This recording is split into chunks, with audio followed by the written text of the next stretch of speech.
دنیا میں آپ جہاں بھی جاؤ, ناروے جو ہے نا, ناروے جو بالکل دنیا کا آخری کنٹری ہے, اس کا بھی نارتھ جہاں سورج نکلتا ہی نہیں ہے, کبھی نکلتا ہے تو ڈوبتا نہیں ہے, وہاں ایک بورڈ لکھا ہوا ہے اینڈ آف دا ورلڈ. وہاں جانے کا پروگرام ہے انشاءاللہ. ابھی سردی تھی, فلائٹیں کینسل ہو رہی تھیں, ورنہ ہم چلے جاتے.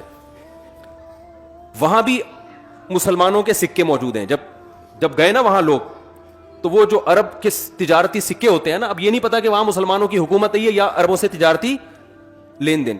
کوئی دنیا کا کونا ایسا نہیں ہے جہاں اسلام نہ پہنچاؤ. او بھائی اونٹوں پہ کیسے اتنے لمبے لمبے سفر کیے. یہ تو بڑی روم کی تو بڑی طاقتیں تھیں. حکومتی سطح پہ جب کوئی قوم لڑائی کی تیاری کرتی ہے اور 1000 سال سے وہ اپنے آپ کو اسٹیبل کر رہی ہو, تو کیا آپ اس کی طاقت اور قوت کا اندازہ لگا سکتے ہو؟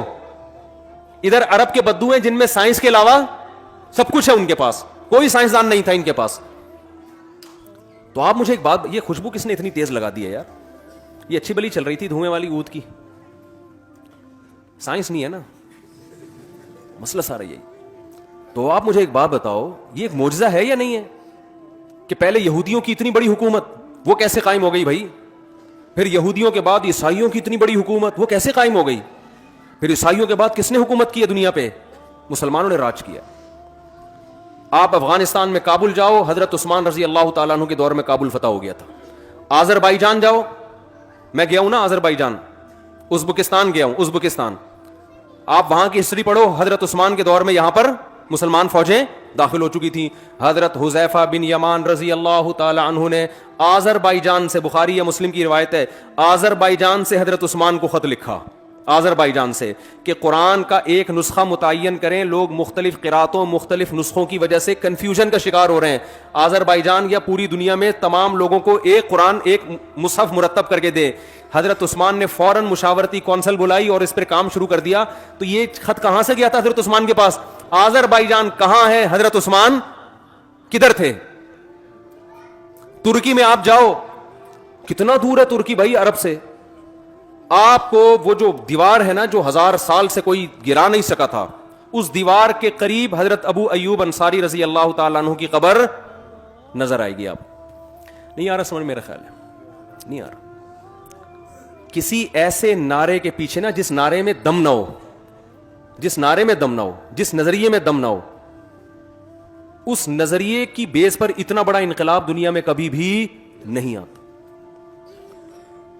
پہلے بنو امیہ کی خلافت, خلفائے راشدین کی خلافت قائم ہوئی, پھر بنو امیہ کی خلافت میں اور اسلام دنیا میں پھیلا ہے. محمد بن قاسم, آپ کیا سمجھتے ہو کس دور کا آدمی تھا جب وہ سندھ فتح کیا ہے؟ ملتان تک آ گیا تھا وہ. یعنی آپ اس نقشہ دیکھو نا, اس زمانے میں, پہلی صدی ہجری کی بات کر رہا ہوں میں, دنیا میں چاروں طرف آپ نظر دوڑاؤ گے مسلمان فاتحین داخل ہو رہے تھے. دیبل کے راستے سندھ میں محمد بن قاسم آیا. محمد بن قاسم کا شمار تابعین میں ہوتا ہے جس نے صحابہ کی زیارت کی تھی.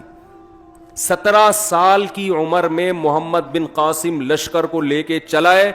17 سال کی عمر میں سوچو میپ کیسے پڑھا ہوگا کہ دیبل کدھر ہے, سندھ کدھر ہے, راجہ داہر پہ کیسے حملہ کرنا ہے. راجہ داہر اور اس جیسے کمانڈر کی تو صدیوں سے وہاں حکومت تھی. کون سی ٹیکنالوجی ان کے پاس آئی, کون سا میپ انہوں نے استعمال کیا کہ اس راستے سے ہم سفر کرتے کرتے سمندر پہ اتریں گے, سمندر کے راستے دیبل میں داخل ہو کے راجہ داہر کی فوجوں سے ہم لڑیں گے, لڑنے کے بعد فتح ہوگی تو سندھ سے آگے فتح کرتے کرتے ملتان شریف جا کے پہنچیں گے ہم.